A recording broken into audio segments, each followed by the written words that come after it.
Venga, vamos a hacer pruebas de cómo se funciona con GeoGebra y vamos a seguir el temario que habíamos visto hasta ahora. Lo último que vimos en clase era cómo trabajar con polígonos regulares, así que vamos a trabajar un poco con ellos. Vamos, por ejemplo, a dibujar un polígono regular de 8 lados, que sabéis que se llamaba octógono. Bien, dentro del octógono tenemos que distinguir varias cosas. La primera es que en todos los polígonos regulares podemos encontrar un punto que se llama el centro o punto medio. Sabéis que aquí a la izquierda hay una herramienta que se llama punto medio centro. Si yo pincho en el polígono, automáticamente me la encuentra. ¿Qué características tiene ese punto medio? Pues que está a la misma distancia de todos los vértices y que está a la misma distancia también de todos los lados, ¿vale? Está a la misma distancia de los vértices y los lados.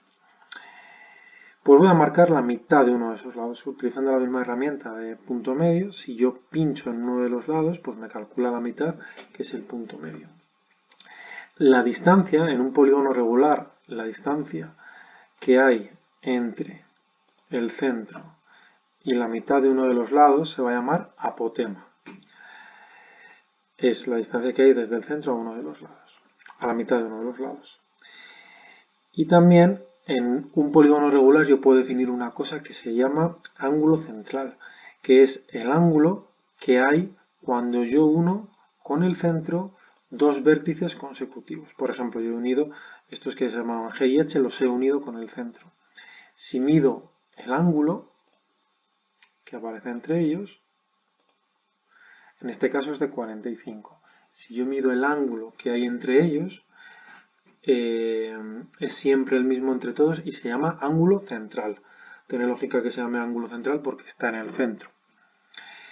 Bien, ya tenemos dos cosas, la apotema y el ángulo central. Si os fijáis, en un principio siempre todos los triángulos que me quedan cuando uno dos vértices consecutivos con el centro van a ser iguales.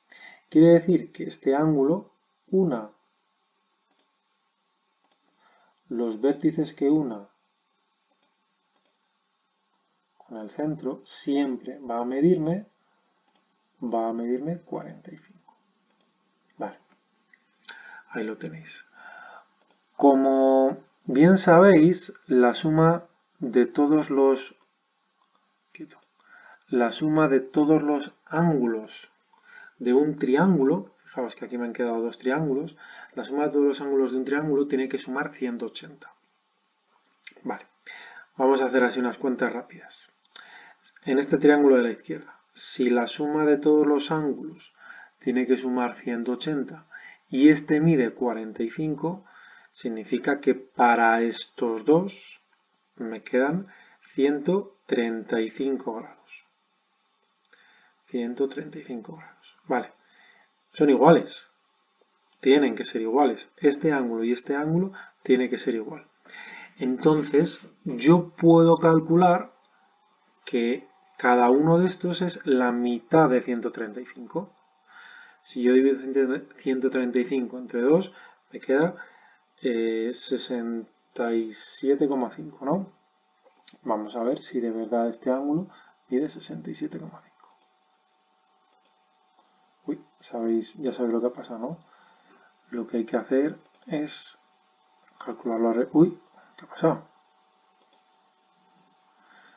Madre mía. Bueno, vamos a medir el ángulo de este. Quieto.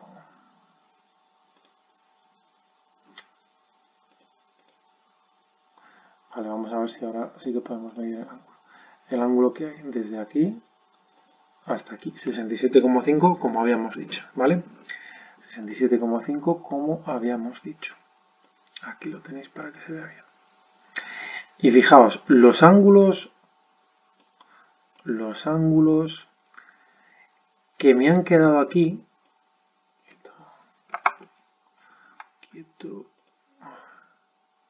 los ángulos que me han quedado aquí son dos veces este, porque este ángulo que hay aquí, que se llama gamma, está pegado a otro que es igual que estaría en este triángulo. Entonces, lo que me queda por aquí es el doble de este ángulo. Si yo midiera ese ángulo, mide 135, que es justo el doble que este, ¿vale? Y lo mismo pasa con todos. Podría, no sé cómo antes ha salido de repente todo.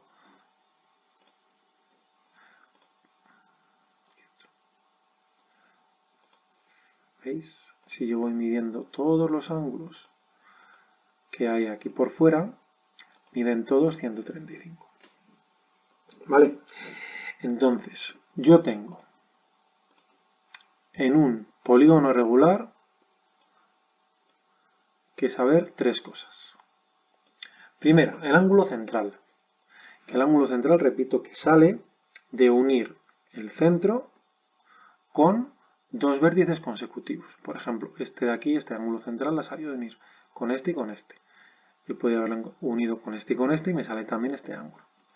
Todos miden lo mismo y es muy fácil de calcular porque es 360, que es una vuelta entera, entre el número de vértices que yo tenga. Como tengo 8, pues 360 entre 8 da 45. Después, los ángulos exteriores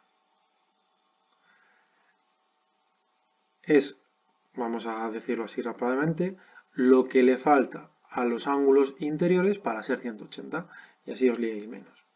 Si el ángulo interior mide 45, pues hasta 180, 135. Así que, perdón, este es el ángulo central, este es el ángulo interior. El ángulo interior es lo que le falta hasta tener 180. Y luego otra cosa que hemos medido por aquí es la apotema, que la apotema es la distancia que hay desde el centro a la mitad de uno de los lados.